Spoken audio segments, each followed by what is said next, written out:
Un contacto vía Zoom con Leonardo Gómez Berniga, abogado y analista político, después de lo que ayer nos enterábamos con mayor profundidad en la conferencia de prensa dada en la Embajada de los Estados Unidos acerca de las sanciones financieras tanto al expresidente Horacio Cartes como al actual vicepresidente Hugo Velázquez. Leonardo, permitirnos saludarte, ¿cómo estás? Muy buenas tardes, Gaby y Elvio. Muchísimas gracias por la entrevista.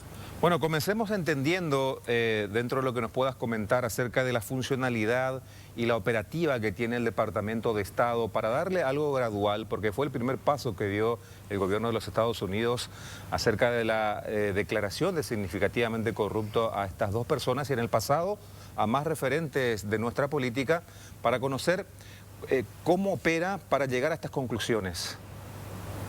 Perfecto.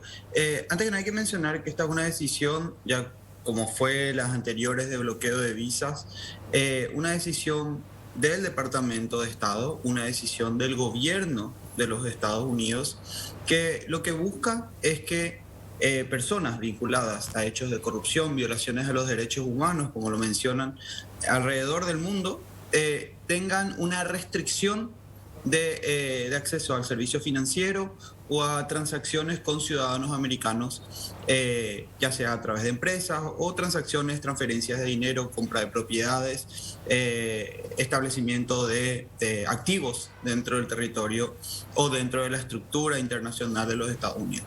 Es un bloqueo, lo que vimos ayer tras el anuncio que afectó al expresidente Horacio Cartes y al actual vicepresidente Hugo Velázquez, es una restricción dentro del sistema financiero. ¿Qué antecedentes existen o a quiénes afecta esto? Esto afecta, como se vio, a personas jurídicas, a 3 empresas concretas y a los presidentes de forma individual. Una de las medidas más concretas es que inmediatamente a la designación en esta lista, se restringen los accesos a servicios bancarios, por ejemplo. Hay que mencionar que en América Latina el principal modo de transferencia internacional utilizado, por ejemplo, es el sistema SWIFT, un sistema que permite la transferencia de banco a banco, de país a país, y este sistema es dependiente de la infraestructura de los Estados Unidos. Esto se restringe. Actualmente ni Horacio Cartes ni Hugo Velázquez pueden hacer transferencia dentro del sistema SWIFT. Otra cuestión importante tiene que ver, y que hoy anunciaba, la restricción a servicios intermediados por empresas de los Estados Unidos como emisoras de tarjeta de crédito como Visa, Mastercard, American Express y otras, que por cláusulas con los propios bancos al momento de celebrar contratos privados, establecen cláusulas de compliance o control sobre mecanismos de prevención del lavado de dinero.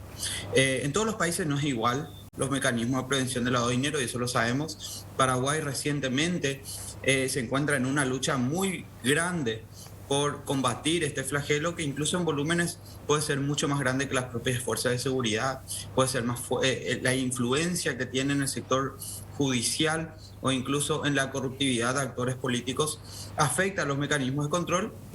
Pero bueno, frente a esto, las empresas de tarjeta de crédito, por ejemplo, establecen una responsabilidad a los bancos de que ellos actúen como veedores, por ejemplo, del origen del dinero de la persona, de autenticidad de la identidad, de que no existan transacciones de dudosa procedencia y que esto tenga que ser reportado. Y uno de los indicadores básicos es controlar las listas vinculadas a terrorismo internacional.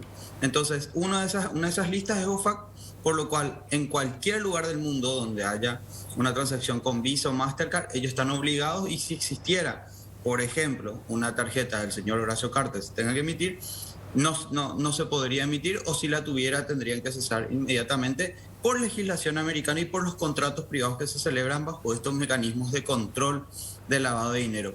Otra de las consecuencias importantes es cómo se restringe en otro país.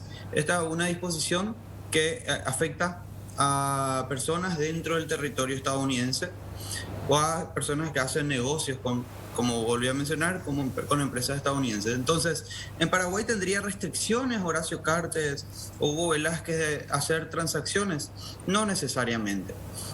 Más sí por cooperación de inteligencia financiera, se podrían llegar a generar reportes de operaciones sospechosas, pero no habría una restricción directa. Hoy, digamos, podrían estar incluso en algunos bancos de plaza transaccionando, podrían estar celebrando contratos, podrían estar incluso operando con sus empresas. El gran desafío va a estar en sus redes internacionales, por ejemplo, en la cadena de provisión de productos o cuando existen otras marcas, en las marcas con las que tienen representación legal. Entiéndase, las internacionales de franquicia, donde tendrían que, bueno, revisar el marco de alianzas, sobre todo porque las empresas a nivel internacional tienen mucho más control sobre esto, independientemente a que haya la capacidad acá de hacer negocio. Entonces, eso va a ser, creo que, el principal problema que va a tener. Esto es solo el comienzo.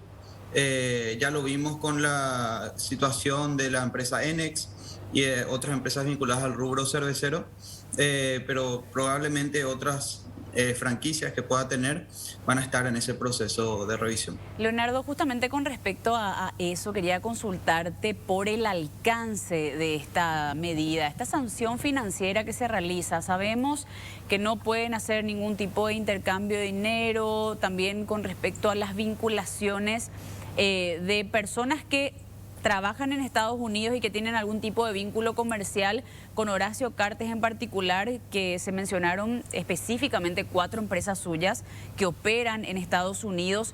¿Qué podría pasar de esas empresas y qué alcance tiene esta sanción? ¿Las empresas quedan allá inactivas como un clavo o qué pasa con esas empresas de Horacio Cartes en particular?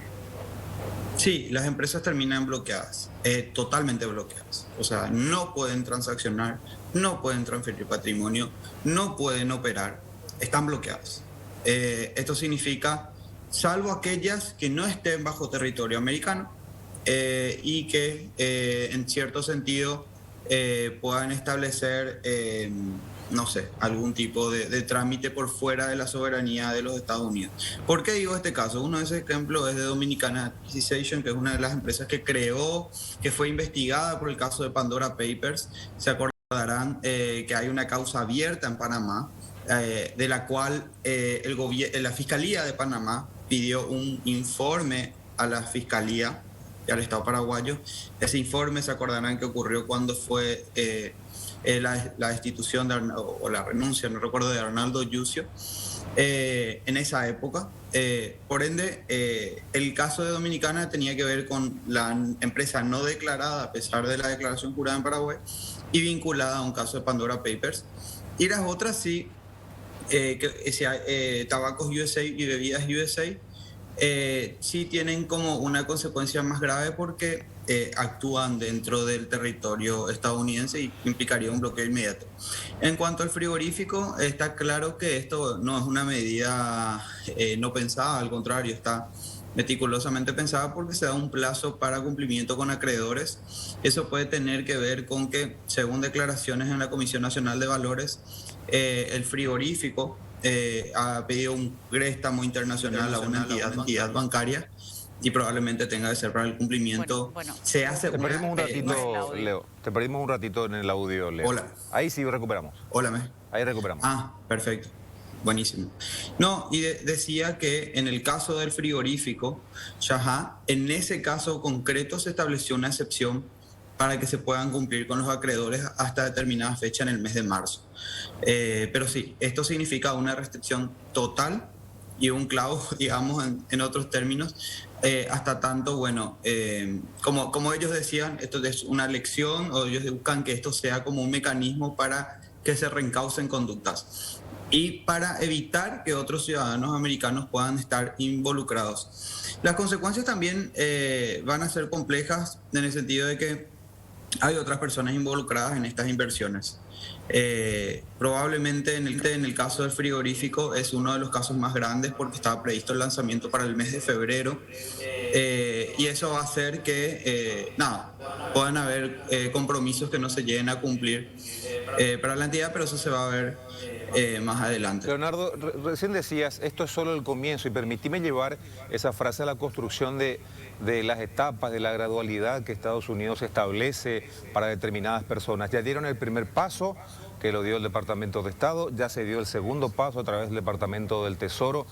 Uno se pregunta, ¿es indefectible en base a la experiencia que tenés en análisis político que indefectiblemente se dé un tercer paso o hay condicionantes para que eso no ocurra y al cual estas personas se pueden someter para evitar ese tercer paso?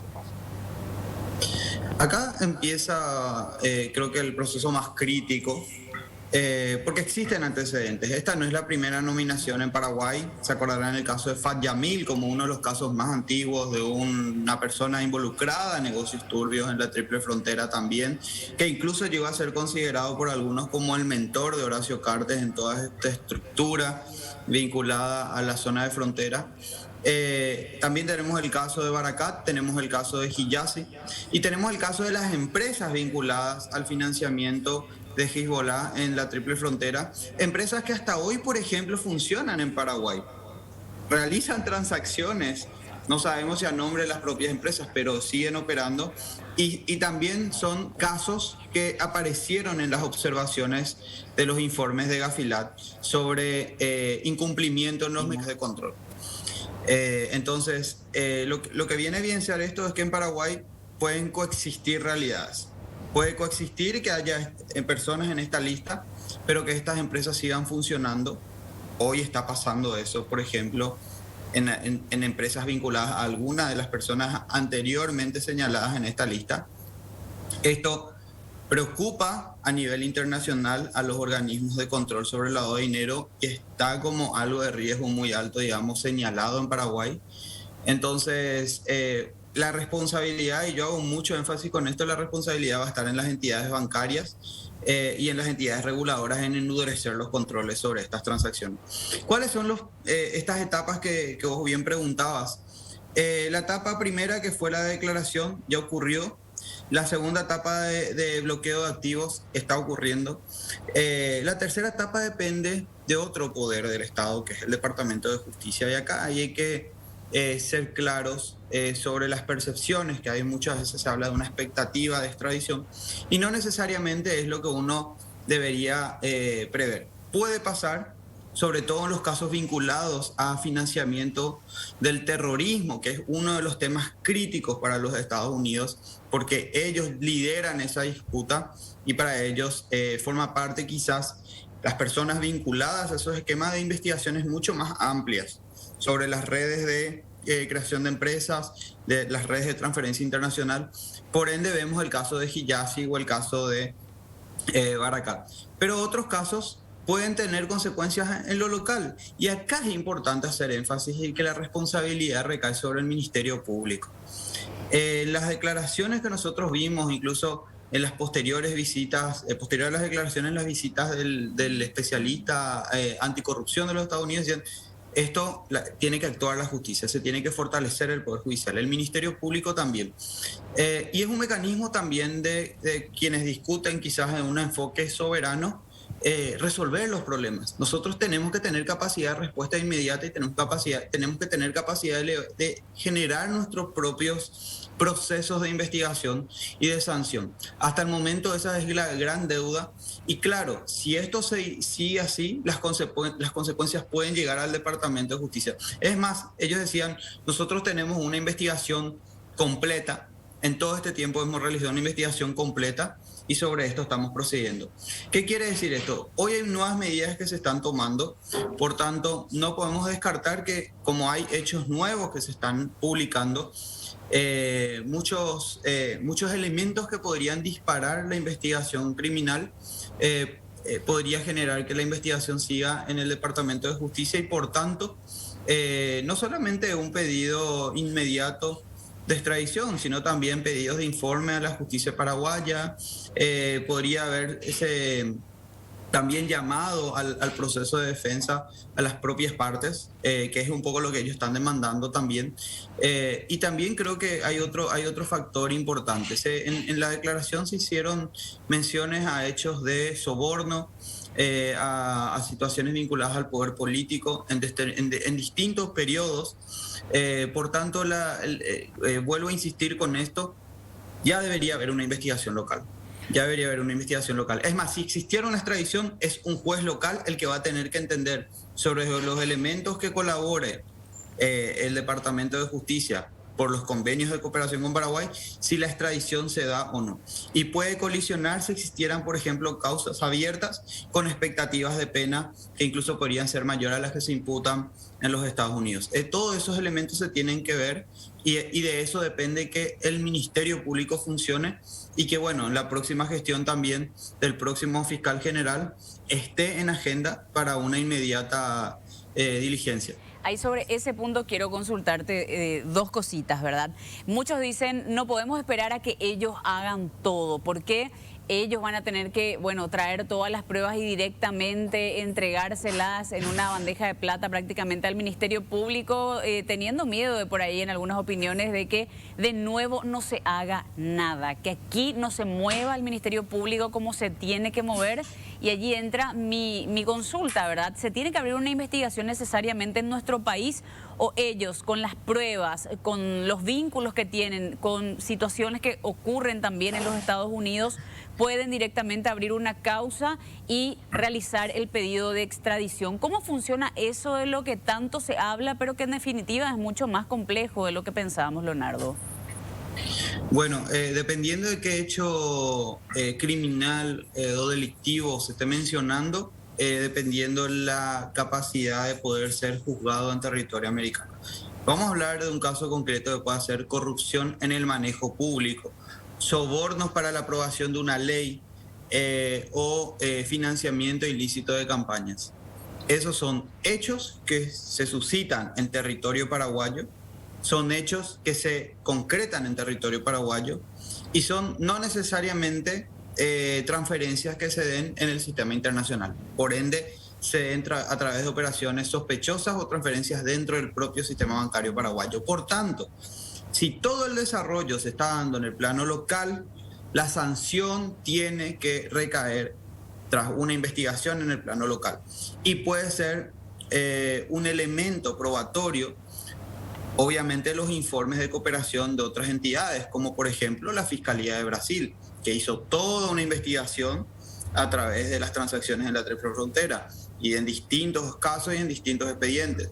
Podría ser a través de Panamá, podría ser a través de los Estados Unidos si existieran elementos, pero la responsabilidad está en el territorio local. Entonces, si se dio ahora una medida, es una medida sumamente política y esto es cierto, es una medida de decisión política bajo un marco de una política exterior americana en este contexto, ¿no? Nosotros mencionábamos a inicio del año pasado el efecto de la Cumbre por la Democracia en todo el mundo, que es como uno de los proyectos más grandes que está impulsando el gobierno de Joe Biden en cuanto a ciertas líneas estratégicas internacionales. Lo veíamos también tras las revelaciones de Pandora Papers, de cómo hay empresas que se están constituyendo para hechos de corrupción a través de empresarios de distintos orígenes. Entonces lo que ellos toman es, perfecto, si ustedes son corruptos, no pueden interactuar con nuestros ciudadanos americanos, pero la sanción tendrá que venir al país de ustedes. Que no es lo mismo cuando hablamos de hechos vinculados a terrorismo, a Hezbollah y a otros asuntos ilícitos que utilicen, por ejemplo, el sistema bancario americano. Si existieran transferencias internacionales, si se trianguló tabaco a través de una empresa con sede en los Estados Unidos, si se realizó el pago de un soborno a través de una transferencia internacional, bueno, ahí ya podríamos estar hablando de otros hechos, porque la plataforma que se utilizó es un sistema regulado bajo normativa de los Estados Unidos y se violó compromisos que ellos tienen sobre esa cadena. Eso fue un poco lo que pasó también, se acordarán, con el caso del FIFA Gate y de otros casos. Entonces, depende mucho cuando se individualicen los hechos, qué casos tienen que ser investigados en el país y qué casos tienen que ser impulsados bajo jurisdicción extranjera. Yo tengo acá una consulta bastante condicionante.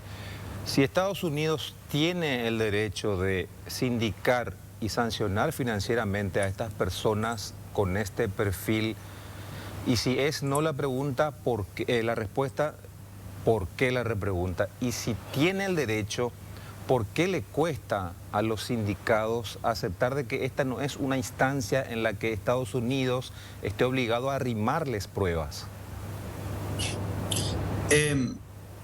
Estados Unidos tiene atribución para poder sancionar las cosas que ocurren dentro de su infraestructura de empresas, tanto dentro de los Estados Unidos como dentro de sus redes. Es indiscutible que ellos tienen ese manejo. Podemos discutir si es que los países deberían, que es un poco la discusión global que existe, y por eso el sistema europeo tiene un sistema de transferencia que se llama SEPA.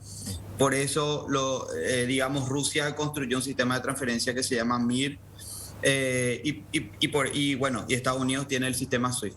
En el mundo hay otras alternativas y por algo los países soberanamente o regionalizadamente establecen mecanismos alternativos para tener un control soberano sobre esos sistemas.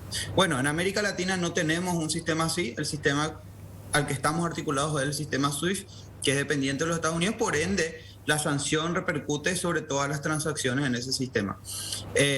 Si fuera por eso, tomando ese solo ejemplo, tienen derecho.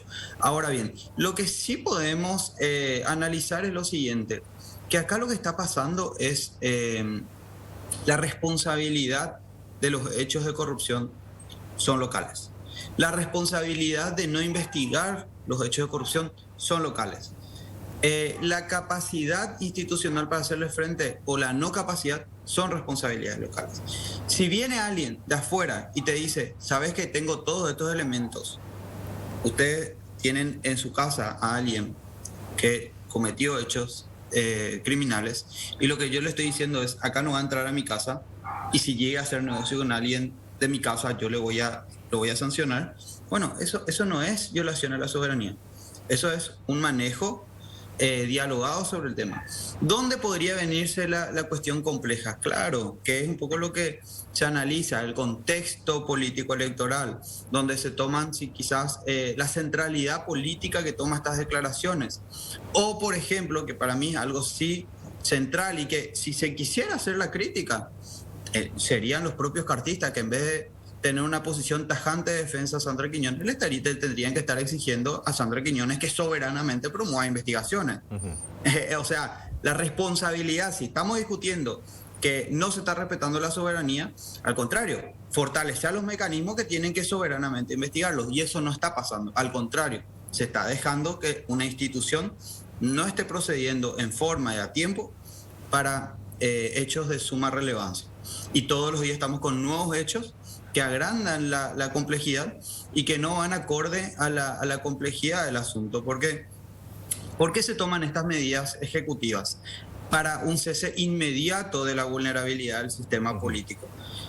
En este contexto electoral, y yo solamente lo pongo como un contexto, una de las grandes preocupaciones es el financiamiento del crimen organizado.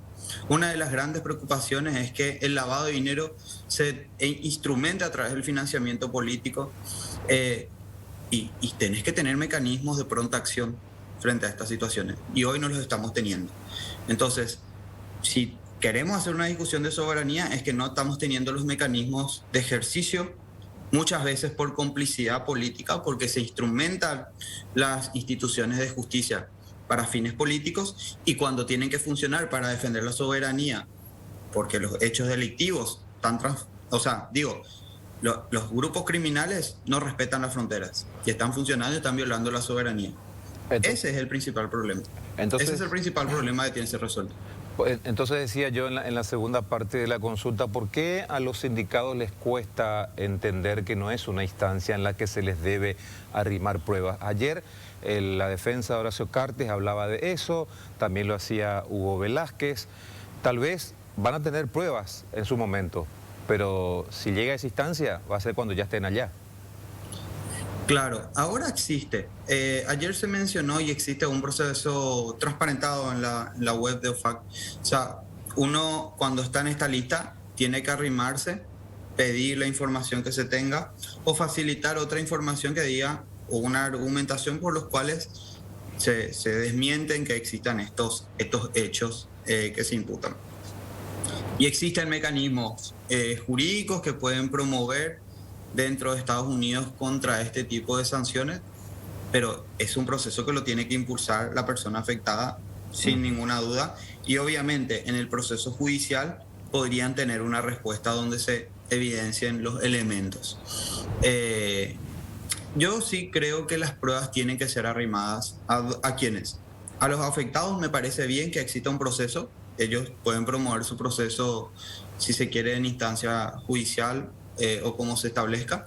Y, insisto, nosotros en Paraguay tenemos que tener estos elementos. Tenemos que conocer quiénes son las personas sindicadas en los hechos de corrupción, con quiénes fueron. Y sobre todo, la temporalidad fue muy amplia. Dijeron, se cometieron hechos de corrupción antes, durante y después. ¿Qué quiere decir esto? Que esto determinó la constitución de gobiernos, que determinó campañas de linchamiento mediático, desinformación, que pudo tener una afectación, por ejemplo, en la estabilidad de aprobación de leyes y la discusión soberana, si se quiere, de discusiones legislativas. ¿Hasta dónde llega esto? Y es ahí donde yo creo que sí existe una vulnerabilidad. Nosotros como Estado no podemos dejar que esta sea una discusión totalmente abierta o especulativa. Si se sindica, y creo que ahí es importante ver cómo también actúa en estos últimos meses de gobierno, el gobierno de Mario Abdo Benítez a nivel diplomático, creo que es de suma relevancia pedir esa información. Incluso no pensando en las personas que sabemos que están sindicadas por estos hechos, Sí. sino para todos los demás entender la complejidad del asunto, porque también es una forma de memoria histórica. Pasaron con múltiples hechos a lo largo de la historia, donde por años no vimos los papeles, no vimos las investigaciones y después descubrimos lo que pasó. Si alguien te está diciendo esto pasó, lo justo es que todos accedamos a esa información y podamos también tomar criterios, porque hasta el momento quedamos muy vulnerables sin una institución local que esté haciendo investigaciones y vulnerando sin duda alguna la estabilidad del sistema político. Creo que ese es el fino hilo que se complejiza en un contexto electoral y sobre el que creo que todos debemos ser muy celosos en cuidar. Necesitamos discusiones mucho más maduras, necesitamos, y hago el énfasis porque creo que el mes de marzo va a ser central, toda la apuesta a la próxima elección del ministro de la Corte y a los primeros 100 días de la Fiscalía General, sobre todo en carpetas de críticas para la estabilidad democrática y el funcionamiento de un poder clave y con sumas deudas pendientes como el Poder Judicial y la Fiscalía. Leonardo, sobran las preguntas, sin dudas, lo que falta es el tiempo. Hablamos bastante y te agradecemos muchísimo por todas las explicaciones que nos diste, con la esperanza de que podamos volver a molestarte en algún momento. Cuando quieran. Muchísimas gracias por la invitación.